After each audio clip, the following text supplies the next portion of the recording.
स्वागत है FM 100.5 megahertz पर। ये आकाशवाणी का देहरादून केंद्र है। श्रोताओं, एक बार फिर से आपका स्वागत है कार्यक्रम नमस्कार देहरादून में। श्रोताओं, प्रकृति के चितेरे कवि, प्रकृति के सुकुमार कवि जिन्हें कहा जाता है, वो कवि हैं सुमित्रा नंदन पंत जी। और सुमित्रा नंदन पंत जी हमारे उत्तराखंड के ही हैं। बागेश्वर के कौसानी में आपका जन्म हुआ और राष्ट्रीय पटल पर आपने अपनी पहचान बनाई। आज आपकी पुण्यतिथि है और इस पुण्यतिथि को हम याद कर रहे हैं हमारे उत्तराखंड की प्रख्यात कवित्री कविता बिष्ट जी के साथ। तो कविता जी, आपका बहुत बहुत स्वागत है हमारे इस कार्यक्रम में। आज पुण्यतिथि है सुमित्रा नंदन पंत जी, तो क्या कहना चाहती हैं? नमस्कार, आप सभी को नमस्कार करती हूँ। जैसा कि हम सभी को पता है कि सुमित्रा नंदन पंत जी हमारे उत्तराखंड कौसानी में उनका जन्म हुआ और वो सुकुमार कवि के रूप में प्रख्यात हुए। वो प्रकृति के उन्होंने बहुत करीब से उन्होंने देखा और उनका जन्म 20 मई 1900 को हुआ और उनकी पुण्यतिथि 28 दिसंबर 1977 को उनका स्वर्गवास हुआ। और वो प्रख्यात कवि हैं और उन्होंने 7 वर्ष की उम्र से ही अपनी कविताएं लिखना शुरू कर दिया था। पंत जी की बहुत कृतियां जैसे हैं कि ग्रंथि, कुंजन, ग्राम्या, युगांत, स्वर्णधुली, कला और बूढ़ा चाँद, लोकायतन, चिदम्बरास, सत्यकाम आदि पंत जी की 28 पुस्तकें प्रकाशित हुई हैं। और ये उनकी किताबों में निबंध, पद्य, नाटक भी शामिल हैं। उनकी प्रमुख रचनाओं में उच्छ्वास, पल्लव, मेघनाद वध, बूढ़ा चाँद आदि शामिल है। उन्हें साहित्य में योगदान के लिए पद्म भूषण व ज्ञानपीठ पुरस्कार से सम्मानित किया गया। सुमित्रा नंदन पंत जी, उनकी प्रमुख रचनाओं के उच्छ्वास, पल्लव, मेघनाद वध, बूढ़ा चाँद आदि शामिल हैं और उन्हें ज्ञानपीठ पुरस्कार भी मिला है। ये तो रहे उनके पुरस्कार की बात और उनके जीवन की बात आप बता रहे थे।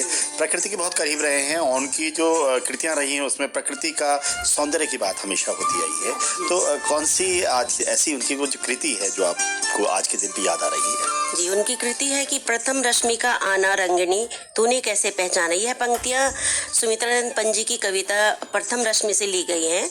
ये 1919 में उन्होंने लिखी थी और 1927 में प्रकाशित हुई इनकी कविता संग्रह वीणा में यह शामिल है। मैं इसको गुनगुनाना चाहूँगी। इनकी कविता का मैं प्रयास करती हूँ। एक प्रथम रश्मि का आना रंगनी, तूने कैसे पहचाना।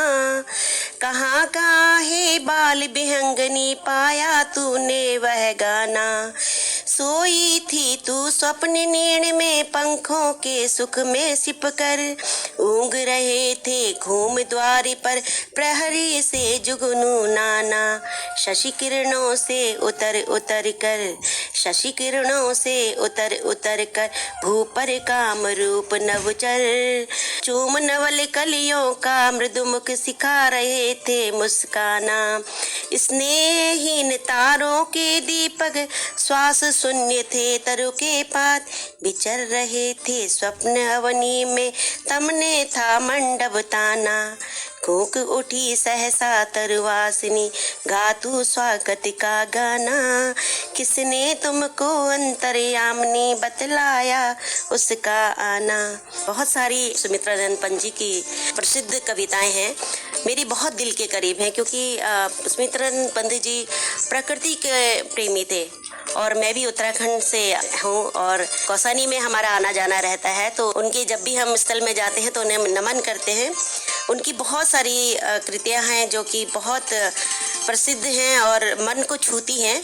उसी में एक कृति उनकी है पतझड़ का, उनकी काव्य चिदम्बरा में छपी हुई है। 1937 से 1957 तक की 20वीं वर्षों की विकास यात्रा की झलक मिलती है इस कविता पे।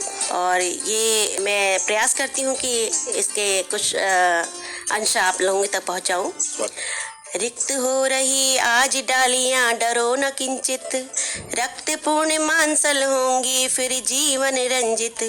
जन्मशील है मरण, अमर गर मर कर जीवन। मरता निच प्राचीन, पल्लवित होता नूतन। पतझड़ यह मानव जीवन में आया पतझड़। आज युगों के बाद हो रहा नया युगांतर। बीत कहे बहुहिम वर्षातम विभत पराभव। जग जीवन में फिर बसंत आने को अभिनव। झरते हो झरने दो, पत्ते ढरो न किंचित, नवल मुकुल मंजरियों से भय होगा शोभित। सदियों में आया मानव जग में यह पतझर, सदियों तक भोगोगे नव मधु का वैभव घर, मधु का वैभव घर। बहुत सुंदर ये कविता का पाठ आपने किया। अच्छा, आप भी लिखती हैं और आप भी काफी समय से हम देख रहे हैं बड़े बड़े मंचों पर आपकी कविता का पाठ होता है, और कहीं ना कहीं आपकी भी प्रेरणा में रहे होंगे सुमित्रा नंदन पंत जी, जैसा बता रही हैं कि आप उनकी कविताओं को अंगीकार करती हैं। तो आज के इस खास दिन पे अपनी कोई कविता जो प्रकृति के इर्द गिर्द हो। जी, सुमित्रा नंदन पंत जी को हमने बचपन से पढ़ा है और मेरे बहुत दिल के करीब है उनकी पंक्तियाँ और उनके जो भी कविताएं हैं, मैं उन्हें बहुत पसंद करती हूँ। उन्हीं से प्रेरणा लेकर मैंने भी लिखना सीखा, पढ़ना सीखा, और मैं आज कुछ दोहे आप लोगों के समक्ष प्रस्तुत करती हूँ। ऋतु पावसिका गमन झंकृत कर हृदय तार, मन भावन मौसम हुआ अमी भरी बौछार, अमी भरी बौछार। चमक रही है दामिनी जलधर जाते घूम, मोती सी बूंदे गिरी धरा रही है झूम, धरा रही है झूम। हल धर जाते खेत में मन में नाचे मोर, गरज गरज कर मेघ ये भीगे धरती छोर। अंतस का मन डोलता हरियाली चहुं ओर, पावन धरती मोहती बरसे बरखा जोर, बरसे बरखा जोर। पावस ऋतु में मोहिनी छेड़े दिल के तार, पिया मिलन की आस में कर सोला श्रृंगार। घन बरसे जब जोर से